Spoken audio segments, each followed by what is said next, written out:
Russian Foreign Minister Sergey Lavrov has accused Western governments of turning a blind eye and deaf ear to what he called Ukraine's horrific attack on a college in the Luhansk People's Republic. Speaking in Moscow on Monday, Lavrov said the strike was a crime against civilians, but claimed Western leaders and media refused to acknowledge it, undermining their credibility. Kremlin officials argue the silence shows double standards in reporting on the Russia-Ukraine conflict. The comments come as Russia continues to highlight civilian suffering in eastern Ukraine while pressing its case at the United Nations.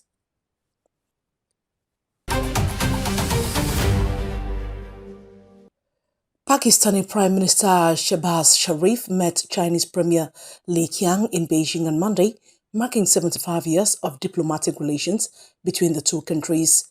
Footage showed the leaders shaking hands at a welcoming ceremony before holding talks attended by senior officials, including Pakistan's Army Chief General Asim Munir. Sharif thanked China for supporting diplomatic efforts to secure peace between the United States and Iran, saying progress was moving in the right direction. Pakistani media reported that the two sides signed 15 cooperation agreements covering trade, agriculture, science and technology, counter-terrorism and education. Sharif reaffirmed Pakistan's commitment to strengthening ties with China during his 4-day visit.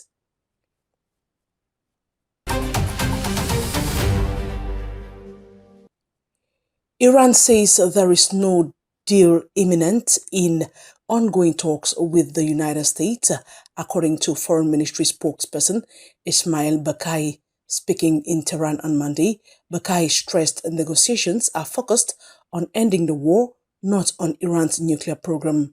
He dismissed Western threats and political maneuvering, insisting Iran's nuclear activities remain peaceful. On the Strait of Hormuz crisis, Baqai rejected claims that Tehran was charging tolls, saying Iran only restricts passage to unfriendly nations. President Donald Trump has demanded Arab states sign onto his Abraham Accords with Israel, calling it mandatory for any peace deal. Talks between Washington and Tehran reportedly continue with Pakistani mediation.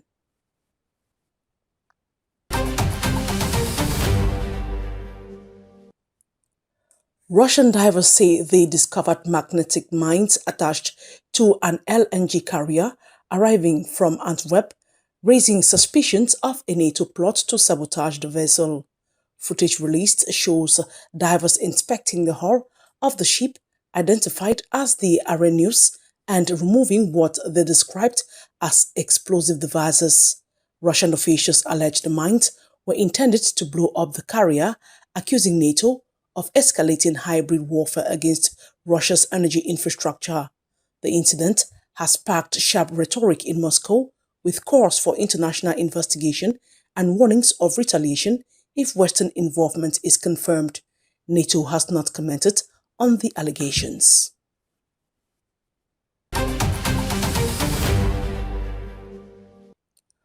Russia has delivered the reactor vessel for the second power unit of Egypt's Dabaa Nuclear Power Plant in a shipment weighing 2,000 tons, the heaviest ever from the Atommash plant. The equipment loaded in Volgodonsk and unloaded at a dedicated port near the Mediterranean site. The reactor vessel arrived in a specially designed casing featuring Russian folk art and atomic imagery, part of a cultural project highlighting Russia's heritage and technology. The Dabaa plant, under construction since 2022, will feature 4 Russian VVER 1200 reactors, making Egypt the only country in the region to operate Generation 3+ nuclear technology.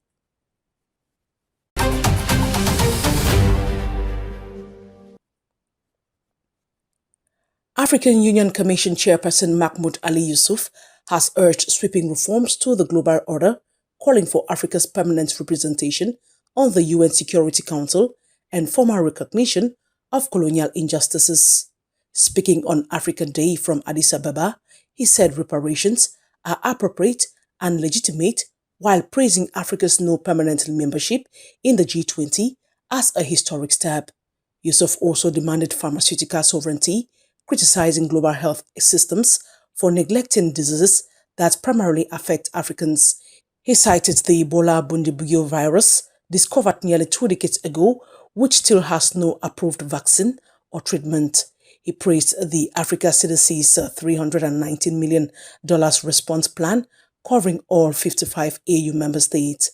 Africa Day, marked annually on May 25, commemorates the founding of the Organization of African Unity in 1963, the predecessor of today's African Union.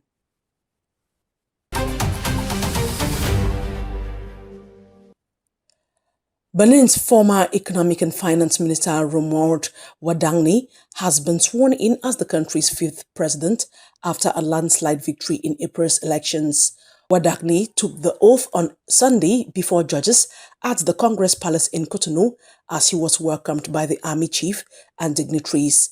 In his inaugural address, the 49-year-old pledged to safeguard institutions, the rule of law, and fundamental freedoms, declaring Benin remains free, Benin remains thorough. Wadanyi secured over 94% of the vote alongside Vice President Mariam Chabiya Talata. The ceremony drew 6,000 guests, including former presidents and international delegations. A former Deloitte executive, Wadanyi has served as finance minister since 2016, playing a key role in economic reforms under Patrice Talon. He now assumes the leadership of government and the armed forces under Benin's constitution.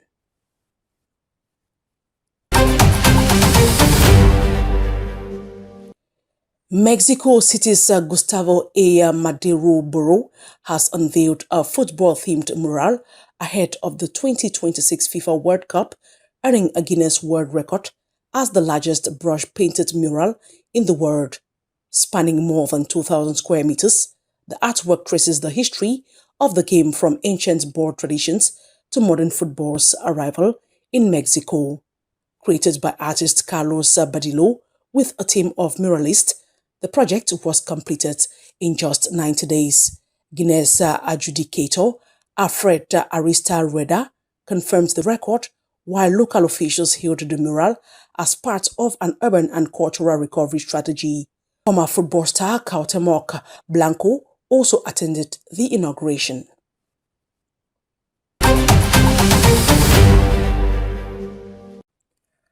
Moscow's Spring Cycling Festival has set a new record, drawing more than 77,000 participants on Sunday. Dedicated to the year of Russian people's national unity, the event saw thousands ride along the Garden Ring, closed to traffic for the occasion. Some even brought their pets along for the 16-kilometer route starting from Akademika Sakharova Avenue. Deputy Mayor Maxim Liksutov welcomed cyclists from across Russia, while participants showcased costumes and creativity, including one inspired by the video game character Mario. The Russian Records book confirmed the festival as the largest cycling event in the country.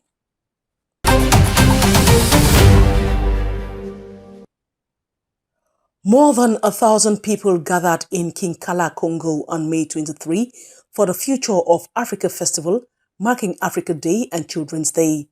Organized by the Globus Association, the Avenue du Congo movement, and the League of Russian University Graduates, and initiated by the Biba Club School of Art and Mondongo College, the event featured rap premieres, slam poetry in Lari, and traditional sanza and balafon performances.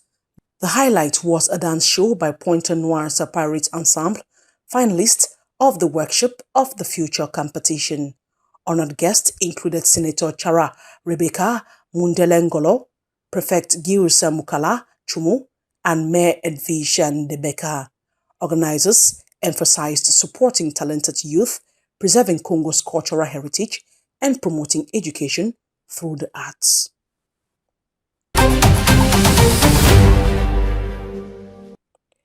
Russia is gearing up for the third Russia-Africa Summit in Moscow this October, with experts highlighting both challenges and opportunities. Co-founder of the Globus Association and founder of the GR Group consulting agency Andrey Gromov says Russia is rebuilding ties lost in the 1990s, but still benefits from the Soviet legacy.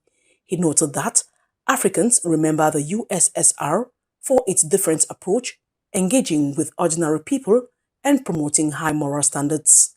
Speaking recently to Komsomolskaya Pravda, the Russian tabloid newspaper, Gromov contrasted Russia's resilience with China's business model, saying Moscow doesn't withdraw in difficult times and works to adapt to African business culture.